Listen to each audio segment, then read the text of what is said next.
Programme में एक बार फिर खुशामदीद कहेंगे। गुफ्तगू जहां छोड़ी थी वहीं से आगे बढ़ाएंगे। शहजाद चौधरी साहब, वो मगरिब जो कि मशरिक को कहा जाए या मुस्लिम वर्ल्ड को कहा जाए, जहां कहता था कि वहां पर यह बयानिया मौजूद है या इस दहशतगर्दी के फरीद से बचने के लिए, इससे लड़ने के लिए उन मुल्कों तक पहुंचा, वो मगरिब अपने नौजवान को इससे कैसे बचाएगा? देखिए, मगरिब को छोड़िए, मैं तो आपको घर वापस लाना चाहता हूँ।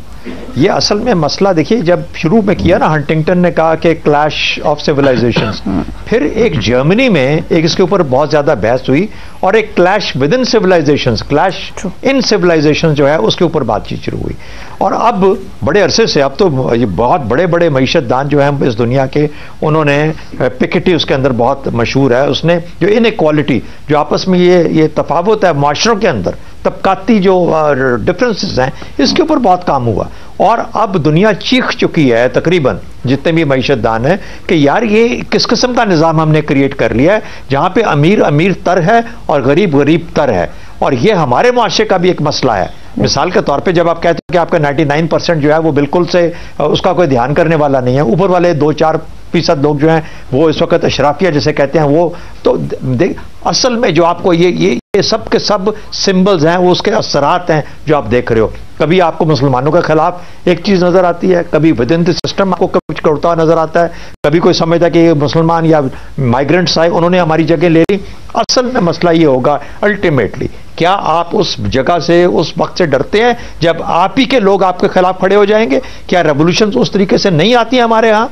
लेकिन इस दफा जो रेवोल्यूशन आएगी वो अपने हकूक क्या होंगे, मुआशी हकूक, शायद हमेशा मुआशी हकूक के लिए आती है और सियासत उसके बाद उसकी परवरदा बनती है। लेकिन मेरा ख्याल है कि हम इन चीज़ों को, मैं कुछ अरसे से अपनी एक तालिबाना किस्म की जो मेरी एक सोच है, उसके हिसाब से 2-4 पाकिस्तान के मईशतदानों से बात की, कुछ लोगों से और से पूछा कि यार हम एक ऐसा मुआशी निज़ाम क्यों नहीं बना पाते जो रिस्पॉन्सिबल कैपिटलिज्म के नाम पे बने। यानी वो रिस्पॉन्सिबल कैपिटलिज्म जो आपके पिसे हुए लोग हैं, जो बेशुमार 99%, आप इसके ऊपर पढ़ के देख लीजिए, द 1% किताब में लिखी गई, 99% वो जो डिप्राइव्ड लोग हैं इस मुल्क के, दुनिया के। तो मेरा मतलब कहने का यह है कि हम बिल्कुल से कोई सोच इस वक्त नहीं है कि इनको बराबर लेके आना है, किस तरीके से लेके आना है। शायद आपको उसी किस्म का एक मिक्स्ड इकोनॉमी, तो एक इस किस्म का निज़ाम जो कि इस्लाम ने तजवीज़ किया है, मुझे नहीं पता इस्लाम वाला निज़ाम सही है या उसको और परफेक्ट किया जा सकता है, लेकिन एक ऐसा मुआशी निज़ाम जो कि एक बैलेंस्ड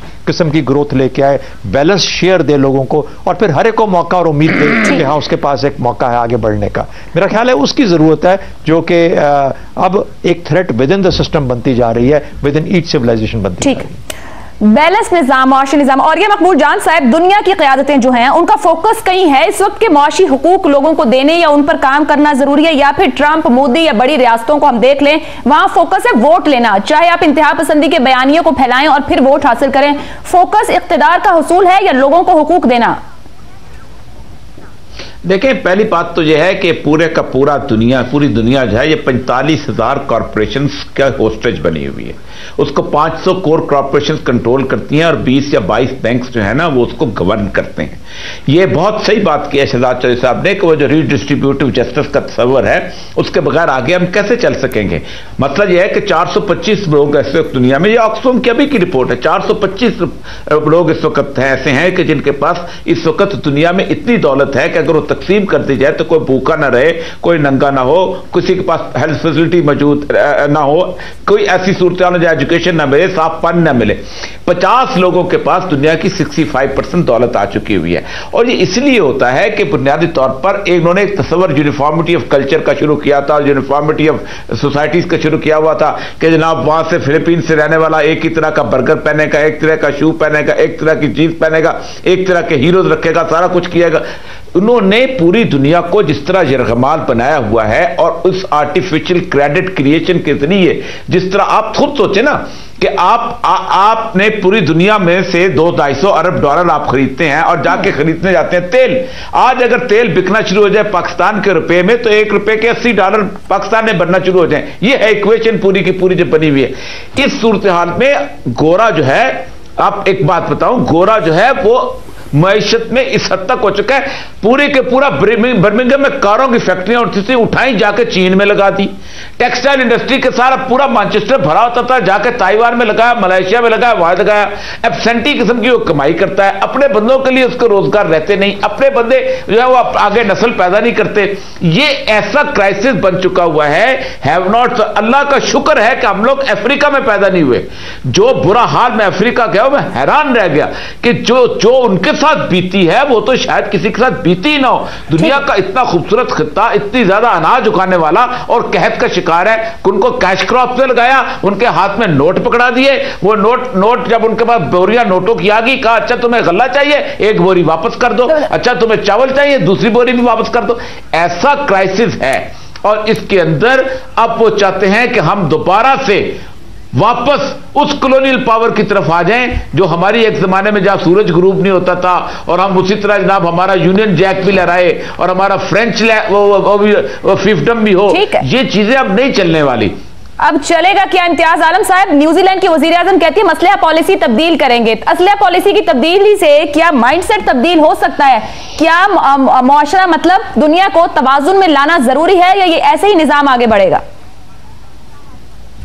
मेरा ख्याल है कि नॉर्वे में भी मुमकिन है और न्यूजीलैंड में भी मुमकिन है, और बड़े महज़्ज़ब माशरों में ऐसी चीज का होना उनके लिए बहुत बड़ा चैलेंज बन जाता है। मैंने नहीं सुना कहीं कोई जिम्मेदार सरमायादारी होती है।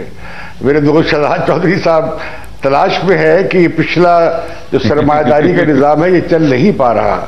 ये बात दुरुस्त है, चल नहीं पा रहा, लेकिन जिम्मेदार सरमायादारी नहीं होती। सरमायादारी की सिर्फ ये है और उसकी सरिश्त ये है कि 99% को जायदाद से और कारोबार से फारिग कर दिया जाए, और बेरोजगारों की एक फौज हो जो उन्हें अवेलेबल हो सस्ती मेहनत के तौर पे, या ये कि निजी मलकियत की शर्त यही है कि 95% के पास मलकियत न रहे।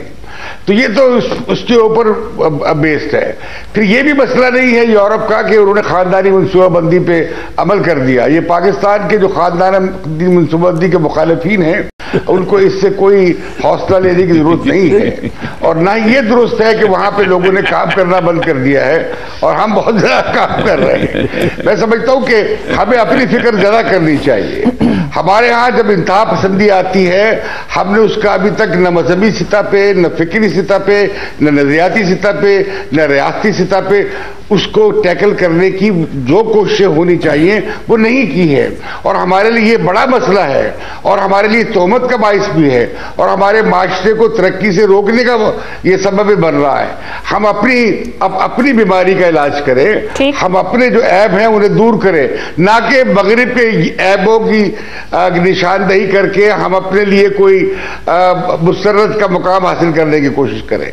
मेरा ख्याल है ऐसी कोशिश नहीं करनी चाहिए। चलिए इफ्तिखार अहमद साहब, क्या हमें अपने आप को तब्दील करने की जरूरत है? तो क्या हमारी तब्दीली से दुनिया बेहतर हो जाएगी? मैं ओवरऑल दुनिया की बात कर रही हूं कि जैसे अभी इम्तियाज साहब ने कह दिया कि सरमायादाराना जो निजाम है ये जिम्मेदाराना नहीं हो सकता, लेकिन एक भी वाकया किसी एक जगह होता है। जिस तरह से दुनिया जुड़ गई है, आपने मीडिया का किरदार देखा। अगर न्यूजीलैंड में वाकया हुआ, चंद मिनटों में पूरी दुनिया उसके ऊपर बात करी, कमेंट कर रही है, फिर ट्विटर सोशल मीडिया से चीजें हटाई गई। इतना प्रेशर था इस बात का कि क्यों दिखाया गया। तो जुड़ती तो है दुनिया कहीं ना कहीं। तो किस तरीके से फिर इसको तवाज़ुन में लाया जा सकता है? मुमकिन नहीं है, रास्ता क्या? मैं इत्तेफाक करता हूं कि जो बात इम्तियाज कह रहा है वो ठीक है। हमें अपने अंदर देखना चाहिए। हम देख रहे हैं इम्तियाज, ऐसी कोई बात नहीं है। हमारे मुल्क का कौन सा सरमायादार अच्छा है ये तो मुझे बताओ। और क्या ये हकीकत नहीं है कि हमारे अंदर इंतहा पसंदी गरीबों में है, उन इलाकों में है पाकिस्तान के जहाँ पे गुर्बत ज़्यादा है? तो ये भी बातें, ये कॉमनैलिटी है। यूरोप और पाकिस्तान के अंदर एक जो कॉमन चीज़ पैदा हो रही है इस किस्म के हालात की, वो है गुर्बत का होना और सरमायादारों का गरीबों के को एकोमोडेट न करना। ये जो सोशल जस्टिस सिस्टम यूरोप में चल रहा है और वो अब एरियों पर आ रहा है। क्या बहस चल रही है अमेरिका में हेल्थ के सिस्टम के हवाले से। तो हकीकत ये है कि ये तीनों चीज़ें दुनिया को देखनी होंगी, वरना क्लैश ऑफ सिविलाइजेशन तो एक लफ्ज़ है और ये किताबें लिखेगी, अफसाने लिखेंगे, नावल लिखेंगे, ये हो जाएगा, लेकिन इसके अंजाम में होगा क्या फिर? यानी आपने यूनाइटेड नेशन क्यों बनाई थी? यूएन के बनाने के मकासद क्या थे? और अगर आप यूएन के बनाने के मकासद को भी नहीं मानने को तैयार हैं। और ये जिस तरह दोस्त मेरे कह रहे हैं कि लोग मैनचेस्टर से पूरी की पूरी इंडस्ट्री उठा के ले गए हैं। जब आप मैनचेस्टर की इंडस्ट्री उठा कर ले जाते हैं तो जो मैनचेस्टर के रहने वाले हैं उनका रोजगार की रिप्लेसमेंट क्या है? नहीं, ये संजीदा मामलात हैं। आप जैसे जो माहिरीन हैं और जिनको अल्लाह ताला ने इल्म दिया है और आपके पास वसी तजर्बा है और आपकी दोस्तियां दुनिया भर में हैं, आप भी बात करके देखें, एक नए डायलॉग को जन्म लेना पड़ेगा। ठीक, क्या इस दुनिया को चलाना कैसे है? सिर्फ हमें डराना है, क्लाइमेट चेंज आ जाएगी, क्लाइमेट चेंज आ जाएगी, क्लाइमेट चेंज से हम मर जाएंगे सारे। यानी हमारी जो तवज्जो है गुर्बत के खिलाफ, दुनिया में गुर्बत के खिलाफ अगर सारे इकट्ठे हो जाएं और वो कहें जी कि तमाम हमारा हक है, तो इससे वो डरते हैं। और क्लाइमेट के बारे में वो कहते हैं कि हर गरीब को भी पता हो और हर अमीर को भी पता हो। इस किस्म की जो ड्रामेबाजी है ये बंद की जाए और जो हकीकी इशू है दुनिया के उनके ऊपर लोगों को तैयार किया जाए, तब तक इंतहा पसंदों से जान छूटेगी। एक ब्रेक लेते हैं, ब्रेक से वापस आएंगे तो बात जो हो रही है ग्लोबलाइज्ड वर्ल्ड और ग्लोबलाइज्ड इकोनॉमी की, तो फिर किसी ग्लोबलाइज्ड एक्शन की जरूरत है। क्या दुनिया दहशतगर्दी से मिलकर लड़ने के लिए एक सफे पर आ सकती है? अगर 9/11 होता है तो अफगानिस्तान पर लोग पहुंचते हैं, सद्दाम हुसैन का बयानिया ठीक नहीं तो इराक पूरा तबाह होता है, शाम और लीबिया की मिसाल सामने है। लेकिन ये एक नैरेटिव है, दहशतगर्दी का किसी मजहब से ताल्लुक नहीं। तो दुनिया को मिलकर यानी इंसानियत को इसके खिलाफ खड़े होना है तो किसी एक्शन प्लान की जरूरत होगी। इंडिविजुअली ममालिक इस मामले को अब हैंडल नहीं कर सकते, तो क्या सिस्टम में तब्दीलियों की जरूरत है? एक ब्रेक के बाद।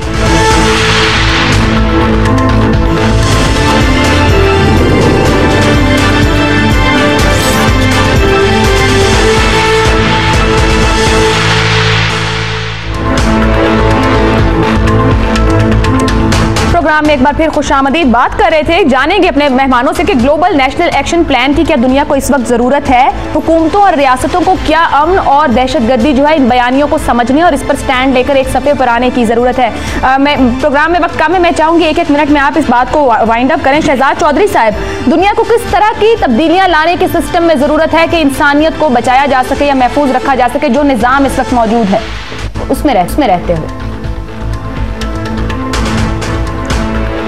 कि दौलत की मुनसिफाना तकसीम, इसका हल ढूंढना पड़ेगा। लेकिन एक चीज़ याद रखी जाए कि अक़वाम मुत्तहिदा की बुनियाद जो थी वो ब्रेटन वुड्स के निज़ाम पे थी, और ब्रेटन वुड्स के अंदर जो निज़ाम राइज किया गया था उसका मकसद ही ये था कि एक ऐसा कैपिटलिस्ट निज़ाम जो कि ऐसा दुनिया को, जिस तरीके से बात कर रहे थे औरिया साहब कि ये 5000 कॉरपोरेशन हैं या 45,000 इस तरह के कॉरपोरेशन हैं जो कि दुनिया को चला रही हैं। आने वाले दिनों में आर्टिफिशियल इंटेलिजेंस और रोबोटिक्स की वजह से बहुत सारे लोग अपनी नौकरियां खो देंगे। मुझे तो ये निज़ाम असल में बिल्कुल से ख़त्म होता हुआ नज़र आ रहा है और एक मुकम्मल रिकंस्ट्रक्शन की ज़रूरत है, रिक्रिएशन की ज़रूरत है, जो कि उस निज़ाम में जब आप रोबोटिक्स में जाएंगे, आर्टिफिशियल इंटेलिजेंस के साथ जाएंगे, तो फिर लोगों को कैसे उनकी दौलत मुहैया करेंगे, ये ज़रूरियात मुहैया करेंगे। मेरा ख्याल है ये मुकम्मल निज़ाम को ही ओवरऑल करना पड़ेगा, और जाहिर है कि इसकी बुनियाद जो है वो एक ग्लोबल सतह के ऊपर, शायद डिवोर्स में अगला मौजू यही होना चाहिए।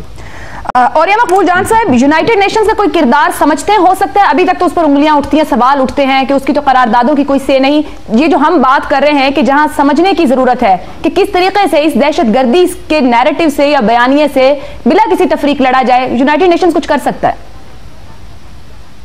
देखें, बहुत सही बात की। असल में 1945 में जब नॉर्मंडी फतह हुआ था तो बर्टन वुड एग्रीमेंट हुआ था, उसकी बेस पे यूनाइटेड नेशन का ढांचा आया था और उस ढांचे ने एक्सप्लॉयटेटिव ढांचा बनाया। यूनाइटेड नेशन आज तक सबसे इनइफेक्टिव चीज रही है।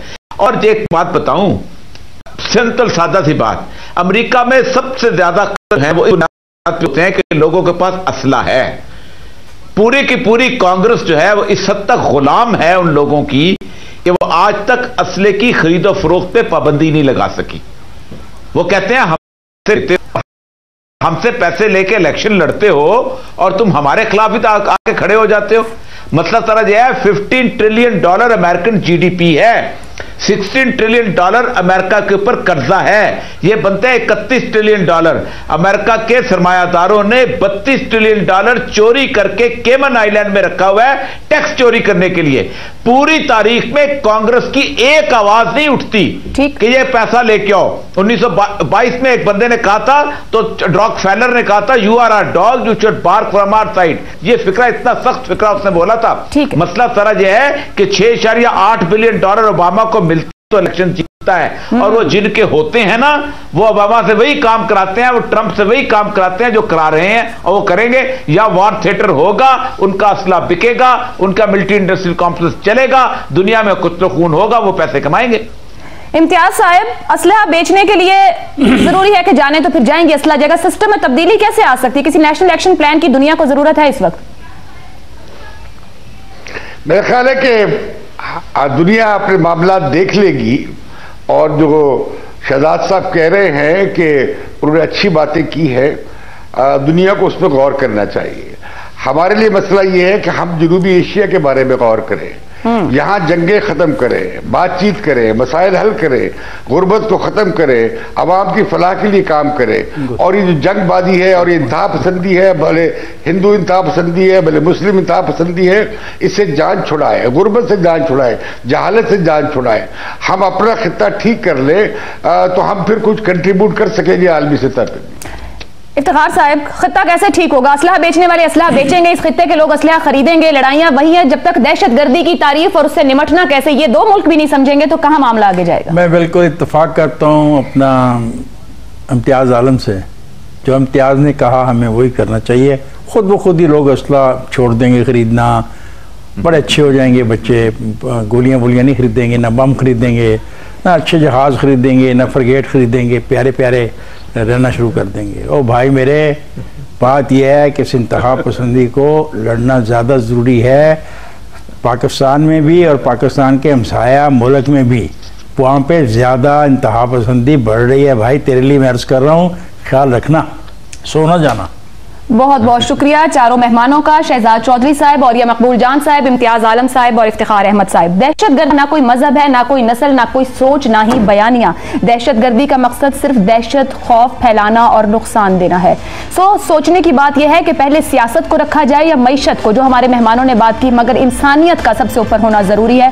हेट स्पीच या नफरत की बात एक या दो लफ्जों से आगाज तो होता है, इसकी इंतहा किसी के हाथ में नहीं रहती, फिर सिर्फ इंसानों और माशरे का नुकसान और खून होता है। तो सोचने की जरूरत ना सिर्फ यहाँ पर इस खित्ते से बाहर बल्कि दुनिया को भी है।